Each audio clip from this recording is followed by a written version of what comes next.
बिस्मिल्लाहिर्रहमानिर्रहीम। दोस्तों, मियाँ बीवी का रिश्ता दुनिया का खूबसूरत तरीन रिश्ता है। किसी भी मर्द की बीवी सबसे ज्यादा इसके करीब होती है। एक बीवी इसके दिल का हाल, उसकी राज की बातें जानती है। दोस्तों, जिसको नेक बीवी मिल गई उसकी दुनिया ही जन्नत बन गई। जिसको बदकार बीवी मिली उसका हर दिन जहन्नम से बदतर है।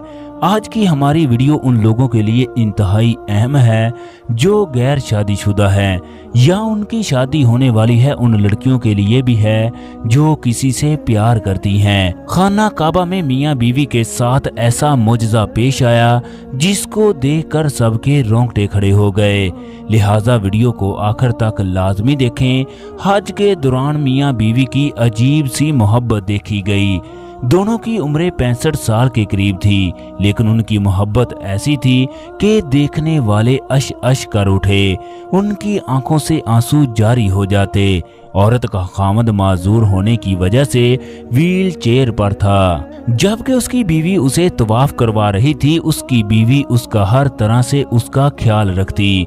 मुझे इन दोनों की मोहब्बत को देखकर बड़ी हैरानी हुई कि उम्र के इस हिस्से में भी ये औरत अपने खामद का किस तरह ख्याल रख रही है, ये अपने खामद से किस कदर मोहब्बत करती है। मेरी जब इनसे मुलाकात हुई तो पता चला कि इनका ताल्लुक पाकिस्तान के शहर लाहौर से है। मैं दोनों मियाँ बीवी की मोहब्बत के बारे में जानना चाहता था, लिहाजा मैंने 1-2 दिन में उनसे दोस्ती कायम कर ली। उन लोगों को खाना ला कर देता, जरूरत के वक्त उनकी मदद भी कर देता। एक दिन मैंने उस औरत से पूछा, अम्मा जान, मैं आप दोनों की मोहब्बत को देखकर हैरानो परेशान हूँ।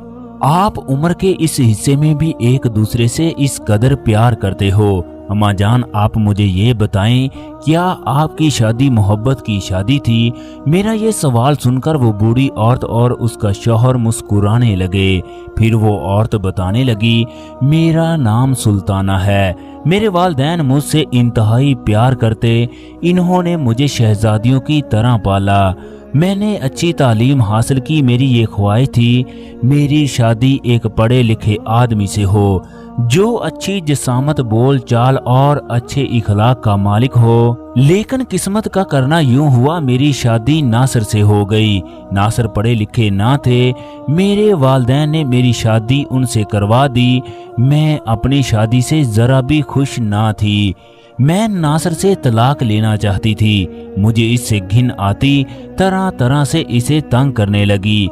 लेकिन नासिर मेरी बातों और रवैयों को बर्दाश्त कर जाते। कभी कभी मेरी बातें सुनकर गुस्से से बाहर भी चले जाते, लेकिन नासिर ने कभी मुझे कुछ ना कहा। मैं ये सब कुछ इसलिए करती ताकि मुझे नासिर तलाक दे दे, लेकिन नासिर का दिल इंतहाई बड़ा था। वो मेरी तमाम बातों को खुश असलूबी से बर्दाश्त कर जाते। नासिर साहब अपनी बीवी की बातें सुनकर मुस्कुरा रहे थे। अम्मा जान कहने लगी, एक दफा मैं अपने वालिदैन के घर चली गई। मैंने वालिदैन को साफ साफ बता दिया कि मुझे हर सूरत में नासिर से तलाक चाहिए। मुझे उस आदमी से घिन आती है। मैंने वालिदैन से झूठ बोला कि नासिर मुझे खर्च नहीं देता, जबकि मैं दोबारा किसी भी सूरत उसके घर में नहीं जाऊंगी। वालिदैन ने मुझे बहुत समझाया कि नासिर में सिर्फ एक कमी है, वो पढ़ा लिखा नहीं है और तुम उसे दिल से कबूल करने की कोशिश नहीं कर रही। फिर मेरे वालिदैन ने नासिर को घर बुलाया। उसे कहने लगे, तुम सुल्ताना को खर्च क्यों नहीं देते? नासिर मेरे वालिदैन को कहने लगा कि अखराजात पूरे करने के बाद जो कुछ बचता है वो मैं सुल्ताना को दे देता हूँ। मैंने गुस्से में कहा कि अगर नासिर मुझे महीने में 20,000 नहीं देगा तो मैं किसी भी सूरत इसके साथ नहीं जाऊंगी।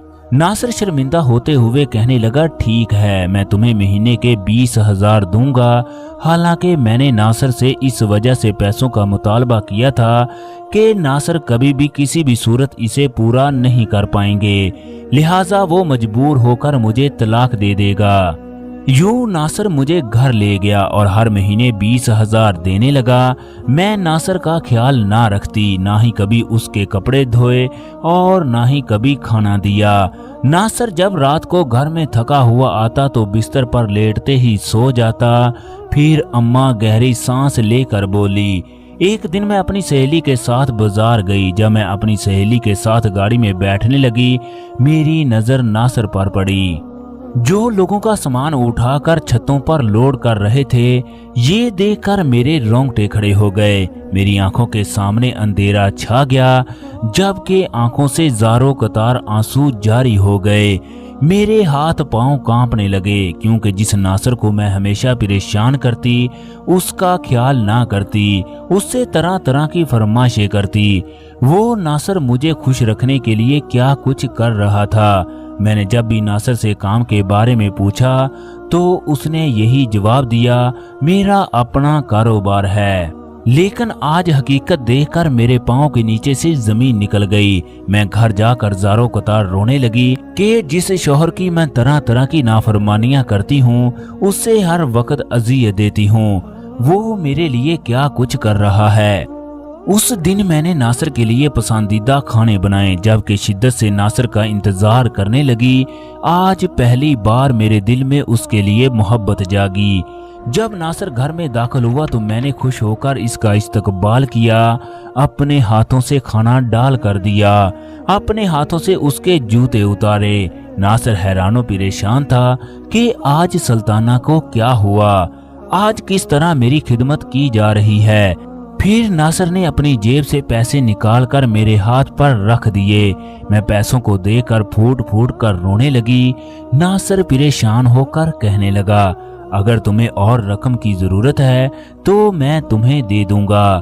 یہ سن کر میں مزید رونے لگی۔ اس کے بعد میں نے ناصر سے معافی مانگی، اس کے پاؤں پکڑے۔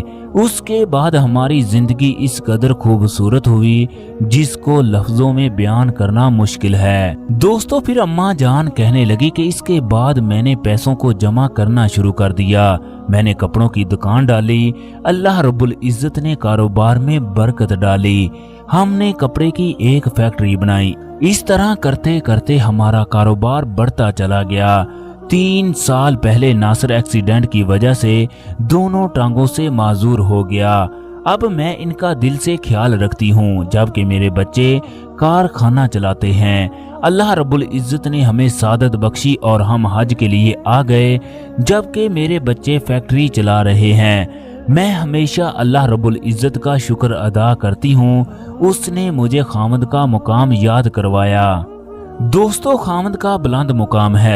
جو عورتیں خامد کی اطاعت اور فرما برداری کرتی ہیں، ان کو اللہ تبارک و تعالی نہ صرف آخرت میں بلند مرتبہ عطا کرے گا، بلکہ دنیا میں بھی ان کے لیے بہترین اجر ہے۔